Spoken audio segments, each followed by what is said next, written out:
Thank you for joining us for this episode of Take Notice, Amplifying Black Stories. I am your host, Allison Preisinger-Higgins. Take Notice, Amplifying Black Stories is a podcast exploring society, culture, and current events through conversation. We aspire to create an open, respectful, and equitable space where guests may feel free to share their truth and lived experiences. Our core values are rooted in community, connection, and personal development. Stories help us learn, relate, and grow. We are here to listen, to take notice. Thank you for being with us. I would like to show gratitude to the traditional ancestral land of the Puyallup people, past and present, on which this episode was created. I encourage listeners to research the land on which you live and are listening right now. Recognizing this is just the beginning. The more you explore, challenge, and learn, the more questions may arise, but this is how we grow and connect. On this episode of Take Notice, we welcome Imole Ladipo. We discuss many aspects of Imole's life in our conversation, including growing up in Nigeria in a large family, immigrating to Canada, moving to the U.S. later in life, studying math and engineering, and working in pipeline engineering. She discusses the lack of women in engineering and also her transition to including filmmaking into her life. From a young age, she has been involved in one form of the arts or another. Imole currently works as an engineer and uses her technical background to plan and organize her movie development. She enjoys going to live shows with her husband, eating seafood, traveling. She recently had a set of twins, and they have kept her quite busy along with her one other child. Wait until the end of this episode, and you will hear all about the 3 short films that she recently released and where you can find her to support her in the future throughout her filmmaking journey. One brief note before we get started, one of our past guests, J.R. Rhodes, has a show coming up, a really special show at the Chapel in Seattle on Thursday, November 2nd. Tickets are $20, and if you are interested in joining, if you're able to join and you're in the area, please do. It's going to be a wonderful night, including a photo op, some new music inspired by the works, lives, and wisdoms of women of color, and a Q&A after the performance with JR herself. She is including many, many wonderful artists and instrumentalists from around the area, so it's going to be a very special evening. So visit jrco.com to get your tickets, and I hope to see you there. Please enjoy this episode with Imole Ladipo. Imole, thank you for joining me on Take Notice. I appreciate you hanging out with me today. How are you? I know things are pretty busy. Thank you so much for having me. Yes. Yeah, things are pretty busy right now, especially with all the project that I have going on. So things are pretty busy. I'm trying to close all the fires or quench all the fires, I would say. Yeah. So there's a lot of things happening. So I'm just trying to close the loop on my end and make sure everything is fine. So yeah, and I'm sure you guys are busy too, right? All kinds of things happening all the time. I'm with Take Notice. I'm excited because I think you're one of the last interviews for a couple weeks anyway, and then I get to just prep everything and get it all ready to go. So it's an exciting thing. All these great conversations. So, are you joining me from Texas? Is that where you said you were located right now? So I'm located right now in Houston, Texas. Okay. We moved here in 2019 from Canada. So we came all the way from the cold to the heat. Not sure why, but hey. Yeah. Right. Yeah, we tend to chase the extremes. So, hey, we are here in Texas where it's really hot. Really, really hot. Unusually hot this year, I feel like, right? Hot. Very hot. And we've been experiencing the heat from, I think, as early as June, even a little bit of May. We've been experiencing the heat, but hey, we thank God. God is good. So yes, yeah, just adjust and move forward, right? Yeah. Where in Canada did you move from? Did I see it was Alberta, Canada? Yes, exactly. So we moved from Calgary. Calgary is known for the snow, for the cold. I think there are only maybe 2 months in the year where there is no cold. Oh. So I think it's August and September, the rest of the year. Oh my goodness. But you'll be surprised. I remember getting married on September 6th. 2014. Mm. And the Monday after my wedding, it snowed. Oh, really? Yep. My And people were like, goodness. oh, okay. Like, oops. Wow.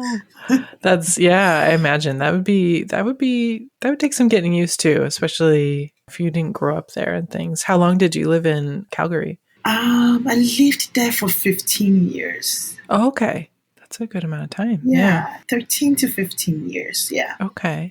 Yeah. So Calgary is home. Calgary is really home for me, despite the cold. Funny enough, I tend to now appreciate the cold now that I've seen the heat, and I'm like, I'm running away.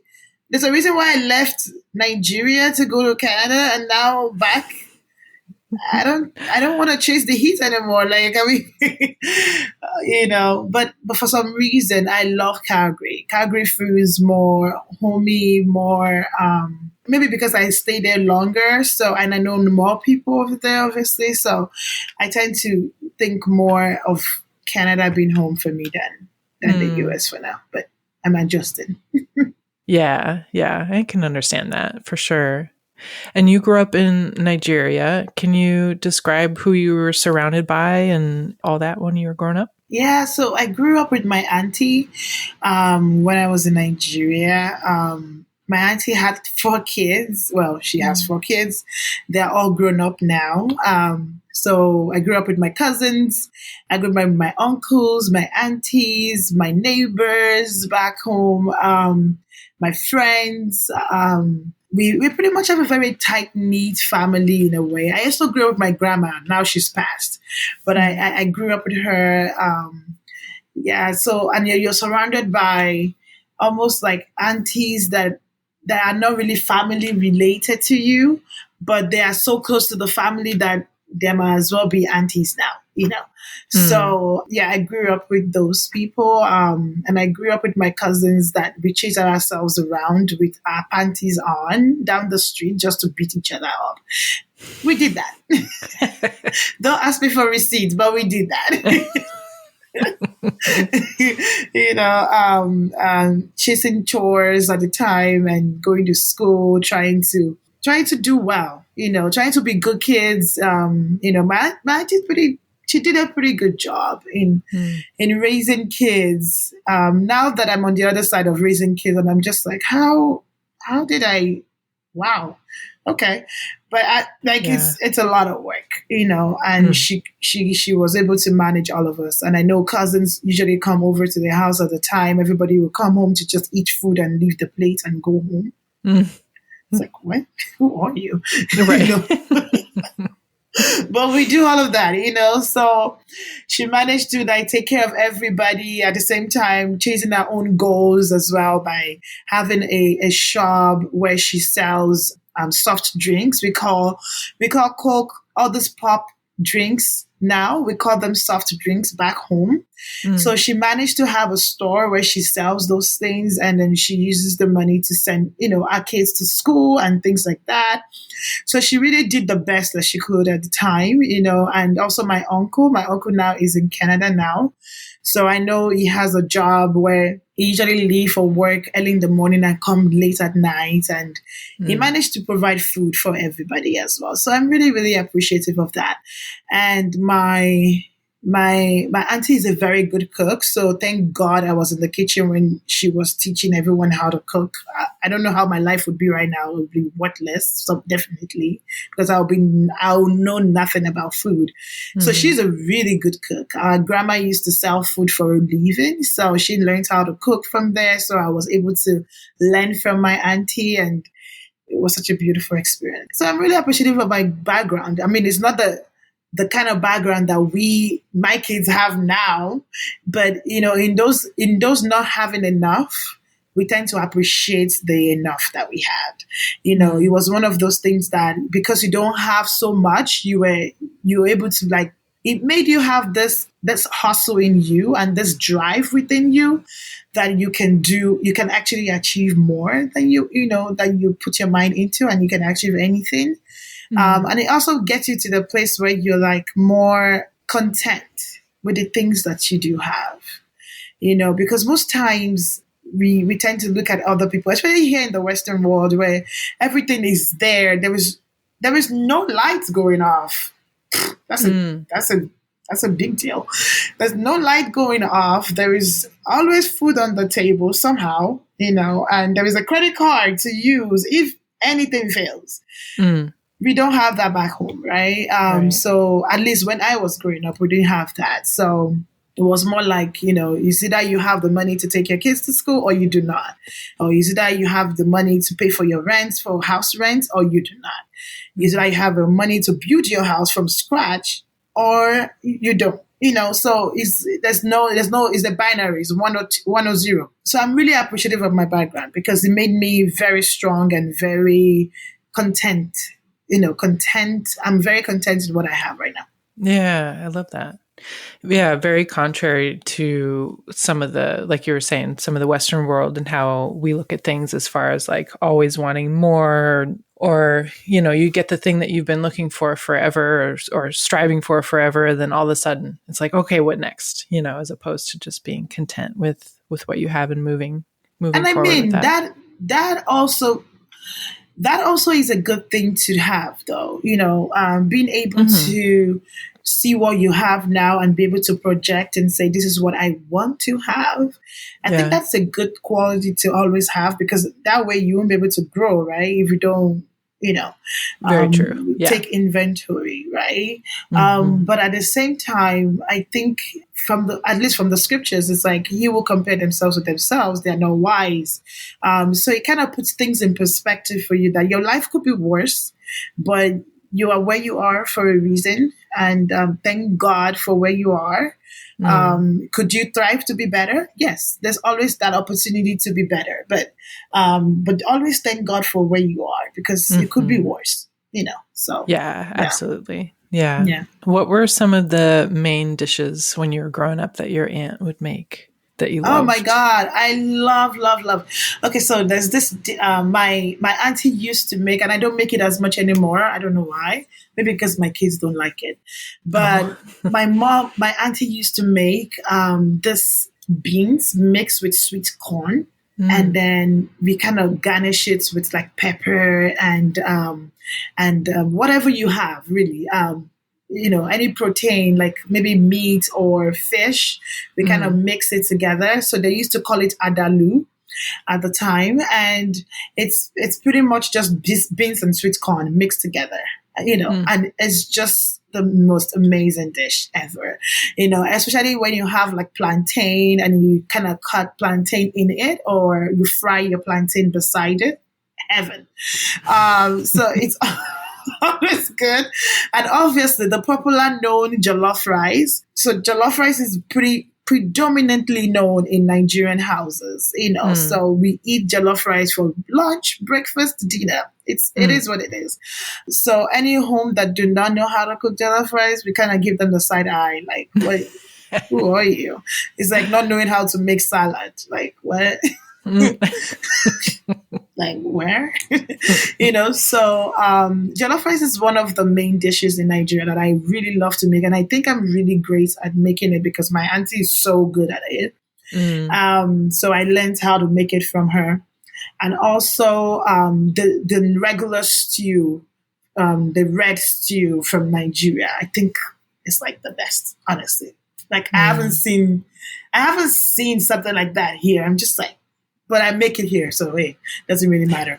But there's this originality in Nigeria that it's just nice. It just tastes better. Yeah, I believe it. It just tastes better. And this other dish, we call it the ewa going sauce, right? My auntie loved to make that too, so I learned how to make it also from her. That sounds really good. I'm hungry now. Where are your cousins still in Nigeria that you grew up with, or did they move over as well? Or my cousins now are most of them are now in Canada, but I know one of them is married back in Nigeria, so I think it's doing pretty well. So, but the three other girls are in Canada now studying. So. Oh, okay. Nice. What brought you to Canada when you came over? Well, first and first, the economy. My mom had been in Canada way before I joined her, So my mom has been in Canada like I think 10 years prior to me joining her. Okay. So I've been living with my auntie then. That's why I started living with her in the first place. And then, the situation of things made her go to Canada because she pretty much was doing very well in Nigeria at the time. But she pretty much looked at the trajectory of the country and how things were going. And she was like, I want to create a better future for my kid and I was the only child at the time. She was like, I want to create a better future for her. I want her to have all the things that I don't have and things like that. So she's pretty much sacrificed her career to go to Canada and fight for the immigration, fight against all of the, all the odds that she went through. And she was able to persevere and be able to bring me over. And that's how I came. And that's why the reason is because the education system is pretty much better in Canada. I would say the economy is so much better. So it's kind of a drive. And my mom wanted me to have a lot more than she had. So she was fighting for that. So I'm grateful. Yeah. Yeah, definitely. What was her career in Nigeria before she moved? So she used to have like this enterprise where all they create was like gum, glue, I would say, glue.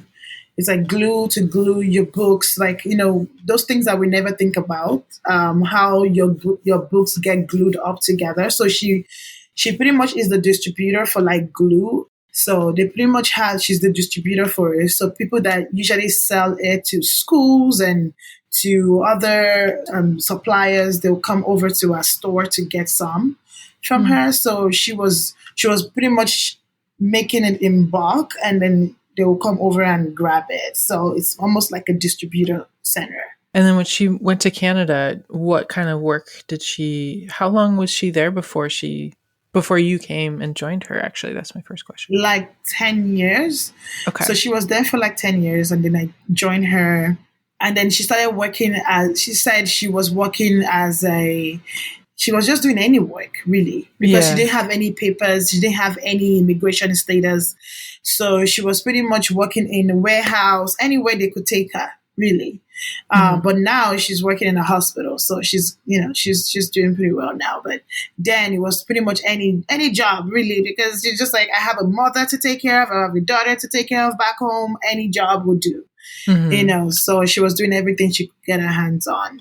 That makes sense. Yeah. Yeah. How old were you when you came over? I was 20 when I came over. Yeah. Okay. Yeah. So you'd already gone through all the younger education, grade school and all that. Elementary. I went through elementary, mid school. I've actually even entered high school. I've finished my second, third year in university. So I was pretty much there. Yeah. And then did you transfer to a university in Canada you came over? Or so when I came over, so I told them, I was studying math back home and all that. And they pretty much told me, they were asking me if I want to be a teacher. And I remember saying, no, I don't think I have the patience for teaching any child. Like, no. And they were like, so if you don't want to be a teacher, maybe I wasn't really sure what to do at the time. So I started taking some open courses, open studies courses. So it's pretty much like, I was like, you know what? I'm just going to take some maths course here or take some chemistry course here, take some physics over here, just to see what I ended up doing. So I did that for a year. And I thought I started taking a maths course later on before I went to the university. And one of my professor, I remember Professor Digby, he met me in Monrovia University back in Calgary. And he was like, you're pretty much very good at math, but I don't think you should go for math. I think you're more very analytical, than you are more of a mathematician, that you should pretty much go for engineering. I was like, engineering, I don't know. And then I started asking, more questions, and I started talking to more people, my church people. I have some people in church that were studying engineering. Many women don't study engineering. So but I started asking more on the men that were studying engineering. Some were studying industrial, some were studying civil.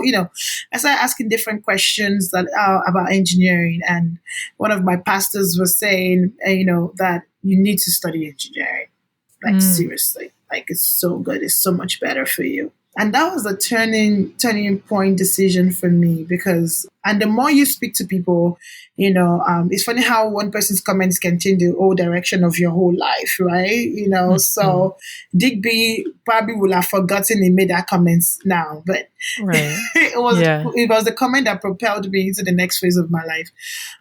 So I was like, I'm going to look into it. And then at the time, they told me, you need a particular degree or particular GPA to go get into engineering. So I started working towards that through my open studies and my degree that I brought from Nigeria. So I started working towards that, and I was able to do chemical engineering at the time, and also was able to graduate with chemical engineering and petroleum engineering degree.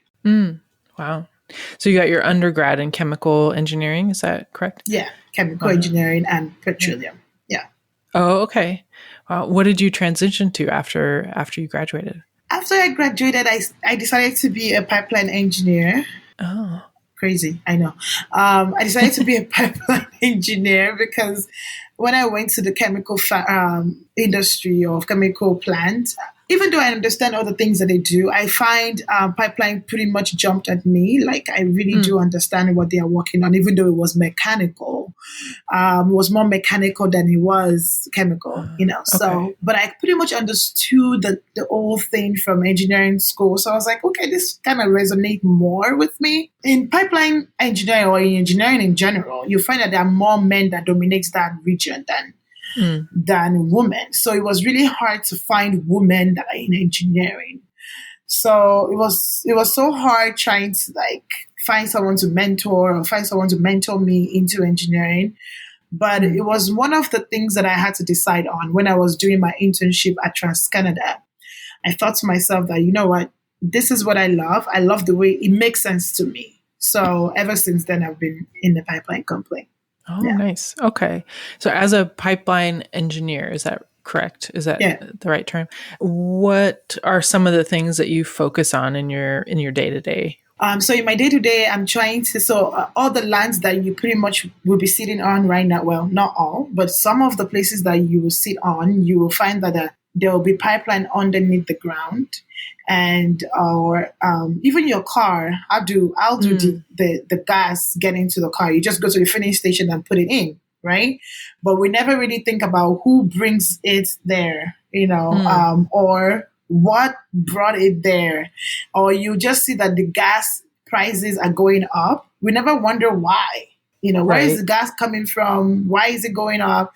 Those are the questions, right? So depending on where those questions are, I'm on the other side of transporting the gas, either oil or gas, from one region to another region, and just making sure the medium at which it's been transferred, which is pipeline, is very safe. And safe for humans, safe for people, safe for everyone living there. So there's no any issues. Nothing is being blowing up while the transfer is going up.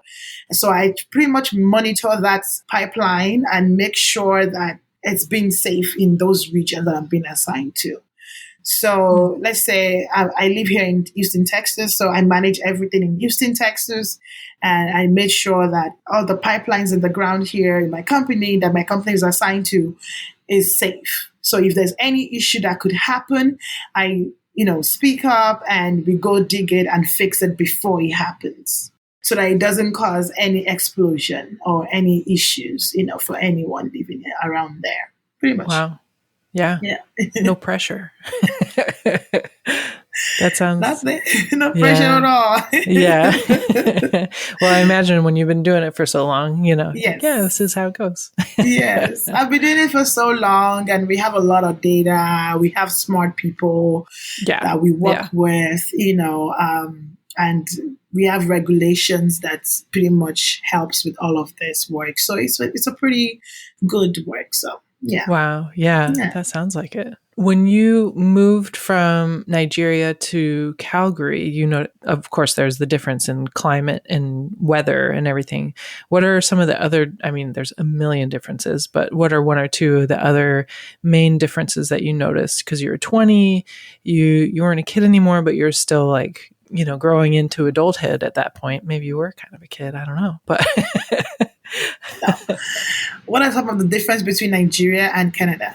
Weather is very different. The temperature, temperature rise, temperature drop, always different. Obviously, the people, right? The people around, the environment. Even though in Nigeria you're being supported, right? Like, especially if I come from the kind of family that I came from, it's like everybody is very supportive. Everybody wants you to do well. Everybody is pretty much championing you on to be great. Things like that. Here, there's an accountability aspect of things. There is an accountability in the terms that if you go to school here, you can hold your professor, your school accountable to some things. You can pretty much quote back their responsibility back to them, and it will make an impact. So, reason why I said that, when I was in Mount Royal, for instance, so they were going back and forth on maybe I should be in chemical engineering or I should be in mechanical. They were going back and forth on those issues, and I'm not sure why. I had the GPA that they needed. I had all the documentation that they needed. So I was a bit concerned. So at this point, I pretty much went to the dean's office. No prior information, no prior appointment setting. I pretty much just went to the dean's office, and I was like, I'm not sure what's going on. Like, I have this, I have my documentation, I have all of this. Why am I not being in school? Why haven't I gotten my approval letter yet? And at that point is when they were like, that's when I knew that there was a huge difference between where I was coming from and where I am, because back home, I don't even know who the dean is. I'm like, who? Where do I go? How do I start? I'm sure if I ask enough questions, I will know who the dean is, right? But we just get to accept everything, right? Anything that happens is anything that happens, kind of. Oh, okay. And maybe because I was young too, I don't know. But here, there was just kind of a systemic way of doing things, so which kind of helps, because then you could pick from both cultures and be able to merge into this person, so and be able to say, oh, okay, this is good here. We can borrow this. This is good. We can, there's a due process that happens over here. Back in Nigeria, obviously the food, the culture, the food is so good, right? And you come here, you're like, where is the food? What's going on? And you just want that food components, even though there are good Nigerian restaurants back in Canada, it's not the same as the food that grows from the ground and people pounding yam, and it's not just the same, and you want it to be the same. It's almost like you want to recreate, you want to add and subtract some things and recreate your own city. Oh, right. Yeah. You can do that. So there's some good benefits to things. Obviously, the medical attention in Canada is number one in the world. True, so it's one of the good things about Canada, because you could pretty much walk into the hospital and you get treated. So those are the good things that is happening with it. But also, there's so many pros and cons, honestly, to each country. Yeah. When you moved in with your mother, is that correct? And then she must have had an established community that you were just kind of welcomed into. Is that, or did it take some time to establish your community in Calgary? She has a community that she was already established in, so culturally you get into the society and then maybe start forming your own community in a way. But I'm an homebody, so it kind of helps that she already has their own community. I probably would stay in my house and nobody would know me, right. That kind of thing. So I'm so happy she has her own community.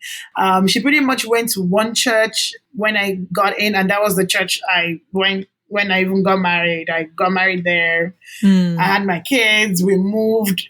I'm probably going there back in Canada now in few days, and I'm going to that same church. So I'm not that person that likes to go around. I'm just like, this is it. It works. I'm changing nothing,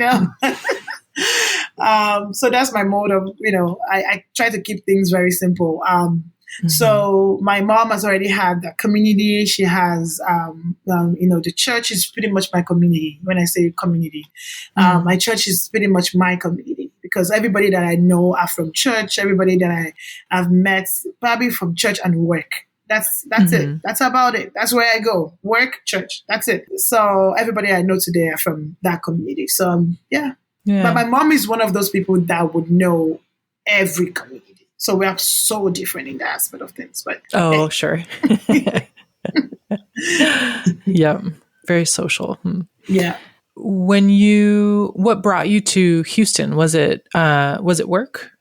We came to Houston once when one of our friends was getting married. And we loved Houston. We just loved the way it is. Like, it reminded us of back home with the weather and everything and the food. And we're like, oh my God, this is good. And then I think 2 years after that, or 3 years, then they told my husband, at work, my husband worked for a oil company as well. So they told him that he needs to move and, we're going to be expatriates in Houston. And I was like, yes, let's take it, So I was really happy about that. I mean, obviously I had to quit my job back in Canada and then come here and start all over and work my way up. Yeah. And that's exactly what we did. And I'm not even regretting any part of it at all. I'm so grateful. Good. That's awesome. How did you meet your husband? Because you both work in the same industry. Did you meet in that way somehow? No, we go to the same church at the time. Oh, okay. Yeah, it was easy. Like I said, my life, very easy. If you don't meet me at church, you probably won't meet me anywhere else. Yeah. Probably be church and work. Yeah. So we met at church. We started this, we were very active in the youth department in church. And we started working with that. And then that's how we got started. We became friends. And then I think one day he was like, oh, I think we should date. And I was like, you're crazy. We can never date. We are so close. We're like siblings at this point. And I'm sure he's like, oh, okay. And then he told me one day, he's like, I'm going to marry you. And I was like, in your mind, Right. And I was like, you're right. And then, the rest, they say, is history. So, hey, we're here with 3 kids now, just so we know. Oh, that's wonderful. Yeah, isn't that funny how one person sometimes is a little bit further on than the other? And I was like, it's not going to be possible because in my situation, he was already done school. He's already working. Oh, yeah. And I'm pretty much in like second year. And I was like, there's no way.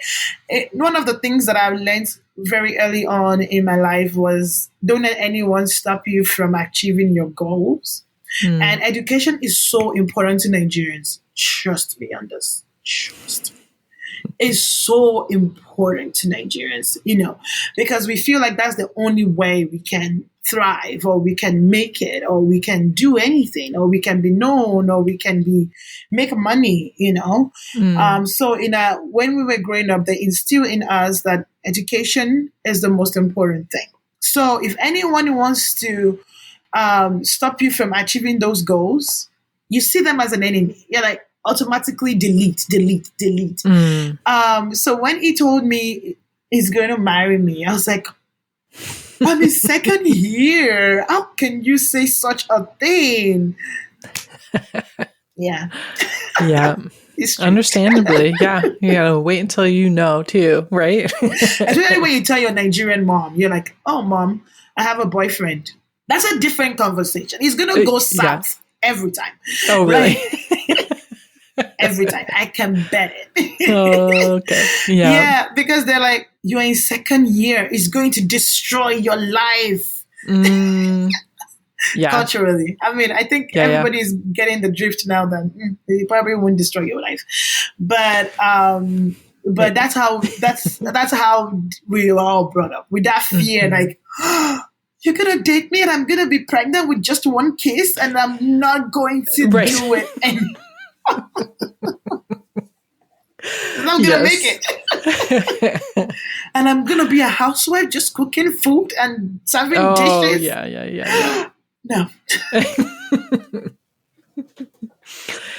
Yeah. So now you have 3 kids. How did they adjust to moving to Houston? Oh, my kids are so small, so they didn't even know. They moved when they were 1, and now they're turning 5. So they pretty much thought they were born here. The last one, I had twins first from Canada. We had twins, a boy and a girl, and then when we moved here in 2019, we had another baby in 2020 during the pandemic, and they don't even know they were not born here.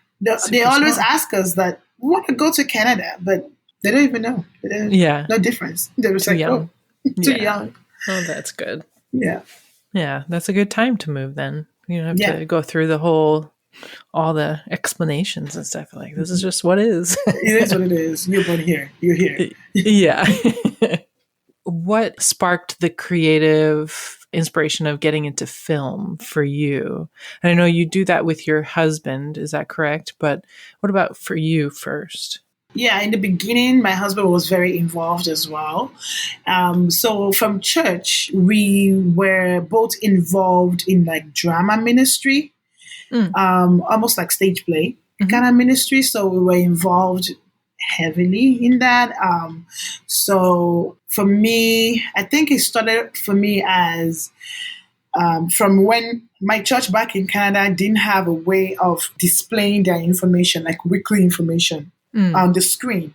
They pretty much has to print paper every week, to give people. And while you're even packing the church after, you start seeing those papers on the floor. Meaning that people would not have information throughout the week to know what is coming up during the week. Does that make sense? Right. So they don't have any paper if we are sharing paper. So I wanted to create something that would make people remember without having to carry it along everywhere they go. So I wanted to create an announcement video in church so that it's easy. People can pretty much put it on YouTube and we can share it.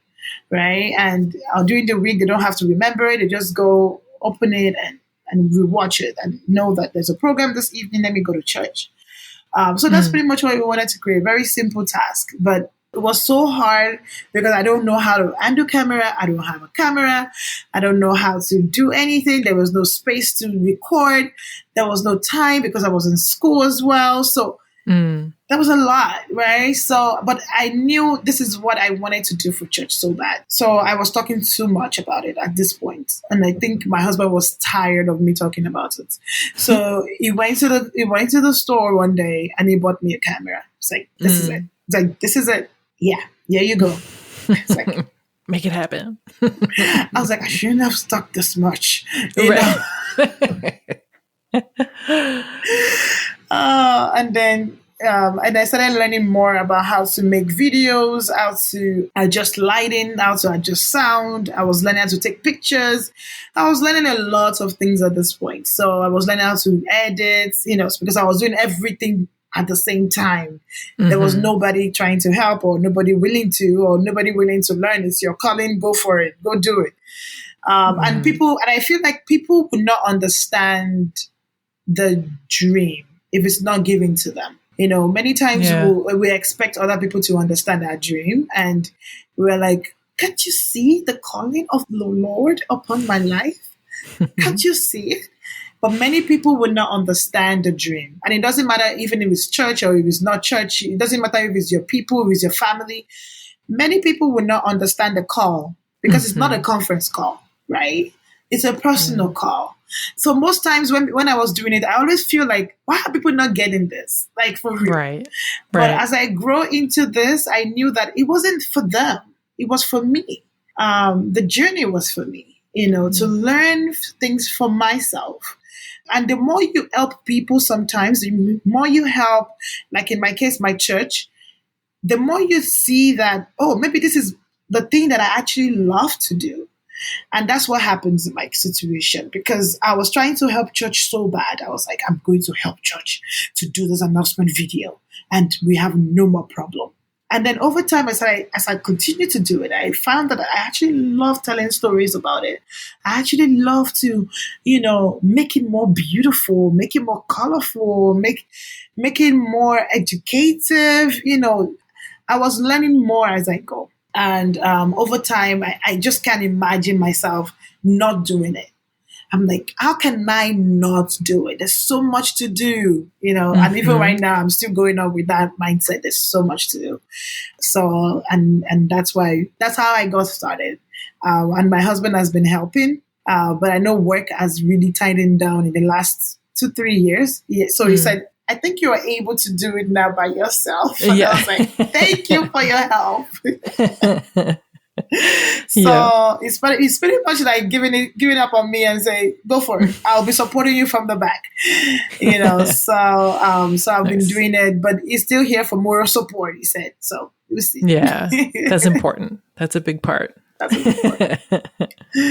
Oh, good. Yeah. What are some of the projects that you're excited about right now? Oh my God, what am I not excited about? That is the question. But I'm excited about all the projects that we have right now. So the most important thing right now is the premiere. So we made this short films that won like numerous awards in film festivals. And we've screened some in New York. We've screened some here in Houston. We've screened, everywhere. And we've gotten so many awards on most of them. We've got publications out there for most of them. So we're pretty much at a phase where I want to show the world, after cooking for so long, we want to make sure everybody tastes it and everybody see what we've done, So I want people to come together. In Houston, we're going to have a Houston screening. We're also going to have a Calgary screening where people come together and actually watch it. To be honest, it's not even about the money for the registry and registration and all of that. It's pretty much like a creative body of work. Like just for people to even just come together and watch it is more of the joy than the money itself, So because no matter how much you give me right now, it's not going to cover the cost of what I've spent on the films, right? Sure. Yeah, but I think the joy is for people to come together and actually watch it. Maybe learn one or two things while you're there. Maybe connect with somebody while you're there, like network and all that. That's it. Yeah. Can you describe for the listeners what the short film is about and if or when they'll be able to find it? The 3 films that we're showing is Wahala Be Like Bicycle, Disaster Date. I know. I had to put in Nigerianness in there. How would you ever find me? How would you know me? It gotta be in there. Wahala Be Like Bicycle, Disaster Date. So pretty much Wahala Be Like Bicycle is pretty much a story of a girl that went to a boyfriend's house after the pandemic. So this is the first time ever that they're meeting themselves, right? They met on Christian dating app, and now she's at his house, but something bad is about to happen. And then the viewers is now being taken aback that how the viewers are actually being put in a position at this point because the music is epic. The music will make them jump off the chair. And I remember showing this film at the New York, one of the New York film festivals. And, I was really nervous that, this is the first time anybody will see this.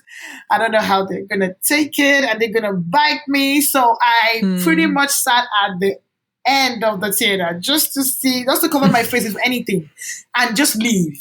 Just run out. If it's terrible, don't tell me. I would know because the people would not lie. They don't even know I'm there in the first place. So I'm going to pretty much find my way out and go cry somewhere and learn and move on. That was the plan.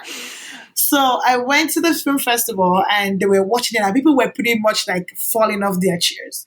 Oh. No jokes. People were tearing up. It was too funny. Oh, and then there was a sign of relief at the end and then they picked them back up and then everybody were so at the end of the screening, somebody asked, who wrote that movie? Like, we want to meet her, like, for real. Oh, I love it. And then I came up and people were like, you wrote that? And I can't even get through the crowd at this point anymore. People were hugging me, people were clapping me, people were taking pictures. So I think it's going to be a really, really, really, really fun watch. And it's always good to go out of your comfort zone, right? Because when you hear Wahala be like bicycle, you're like, this is Nigerian. I cannot relate. But trust me, you are going to relate no matter where you're from, no matter who you are. You've been in this situation, or you know someone that have been in this situation. So so it's going to be a fun watch. So that's from Disaster Day. For GPS is pretty much a story about a couple going on a drive to go see one of their friends, but they missed the turn. And then they got to a house that it's not their friend's house, but this is the house that's supposed to be at this time. That's pretty much what it's saying. So it's pretty much a story about, I missed the direction, but is it really a misdirection? Or is it God directing you to the right place at the right time? So that's GPS. So GPS is about a story about a couple that couldn't have a child. They're looking for a child, but because they're looking for a child and the husband is not really cooperative on other means of getting a child, like IVF or any other means, the wife decided to bury herself into work. So because of that, they started getting far apart. So it's pretty much a short of what happened in their life. It's not gonna encapsulate everything, that because it's a short film, we can't go into depth. But maybe if we have a big budget, you never know who's listening to this. Maybe a Netflix director or producer. Please send me the money. I will make it into a feature film.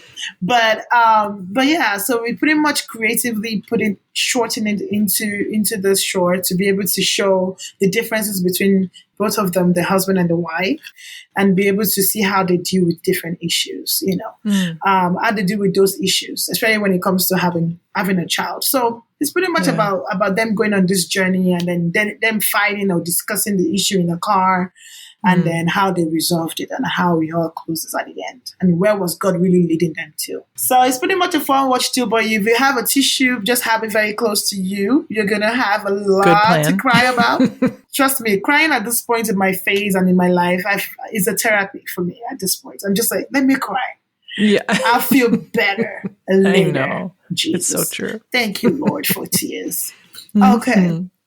So the last one, Hello Yesterday. Hello Yesterday is pretty much a very, very, very short film. It's probably 7 minutes long, but it's a story about this young lady that is so buried with work, just buried with work and busy life. And because she's busy, she didn't pay attention to her family or the people that need her because she's so busy on working on her.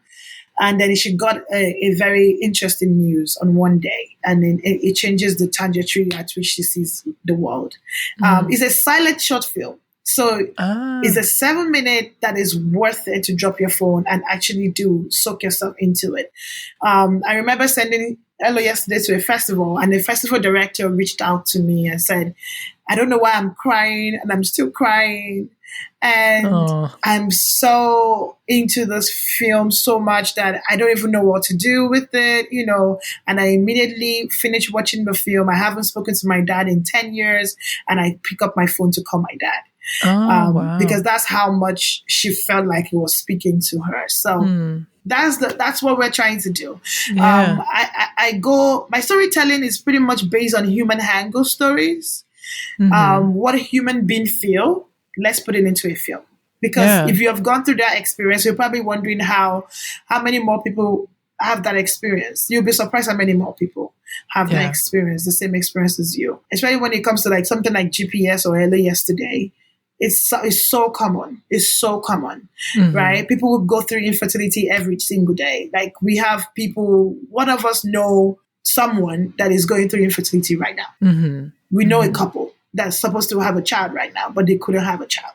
Right. So, and I mean, this is us, right? Now in a room full of other couples, right? So there will be many people that should be watching this story. So I pretty much go from the human angle because I feel like people can relate to something. They can pretty much understand what the message is about. That's my mode of writing. I love that. Yeah, that's very powerful. And it sounds like each of them have a different angle from that, which is amazing. Yes. So your role in each of these films was to write each, and then did you direct and film each yourself as well? Or I have writers. So I create the story, meaning that I create the story and then I have writers that flesh it out into screenplay. Okay. And then I direct it because it's coming from my head. So I know exactly how I want it to be represented.